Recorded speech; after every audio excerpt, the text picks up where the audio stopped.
Today I'm going to show you how to make a Pinterest story pin. Pinterest story pins are the biggest thing in Pinterest right now. They are hot and they will grow your account so quickly. The reason is that Pinterest is trying to encourage users to use their new tool. So these pins are promoted to a much bigger audience. I saw my audience go up by 1,000% just by using them in the first 2 weeks. If you go to Pinterest right now and look at the feed, you'll see pins with page icons at the top of your page.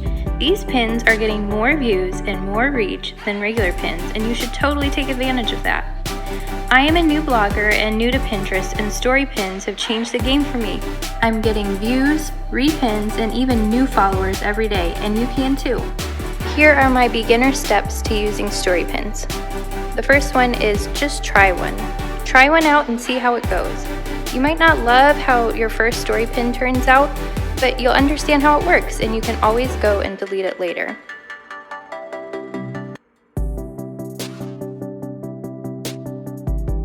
Number 2 is the ratio requirements. You want to use a vertical video or photo, and the files need to be less than 20 megabytes for an image and 100 megabytes for videos. Now you can get around that by splitting up maybe a larger video that you made, and they each need to be smaller than 100 megabytes. Number 3, use broken up video or step-by-step pictures. If using video, start with a video shot, not just a still shot. This will draw a viewer's eye to your pin. Use the text boxes they give you. Play with the colors and fonts and make it eye-catching.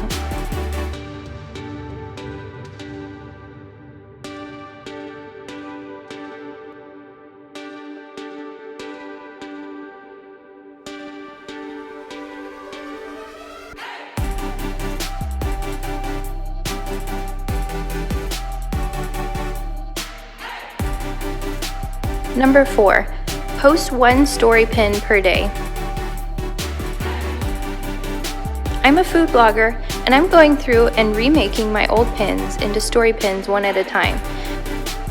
Now, this takes a lot of work, so I like to break it up just by tackling one each day.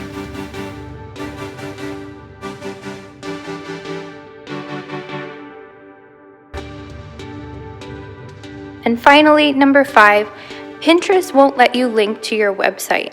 So put your website in the description.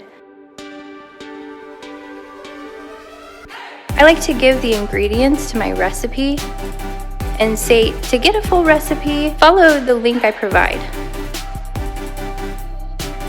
Some people decide to provide all the info for the recipe, and some provide nothing, just a link to their website, and I think this is a nice sweet spot.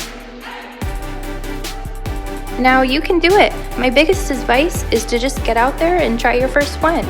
You'll be amazed at the amount of reach you'll get.